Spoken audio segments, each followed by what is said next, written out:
Rajab afandi 25 yoshda. Shahvat olovida yonadigan, shayton yo'llarini ziynatlab ko'rsatadigan yoshda. Inson shahvat tomon birinchi qadamni qo'ysa, unga hech narsa yordam bera olmaydi. Xuddi qiyalik labida turgan xarsang tosh itarib yuborilgani kabi yo'lning oxirigacha yetib bormagunicha o'zini to'xtata olmaydi. Rajab afandi din bilan hamnafas yashardi. Shayxlarning darslariga qatnaydigan, salla yaktak kiyib yuradigan dindor edi. Na ko'chadagi hayotga, na yoshlarga qo'shilardi. Boshidagi sallasi uni yomonliklardan, diskoteka va fohishaxonalardan to'sib turardi.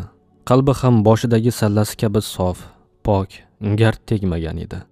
Lekin yil o'tishi bilan davlat ishida ishlashga majbur bo'ldi. Ishxonaning talabiga ko'ra sallani yechdi. Suzishni, dengiz mavjlarining ilmini bilmasdan turib girdobga kirdi. To'lqin esa uni oqizib ketdi. U yomonlik yo'lini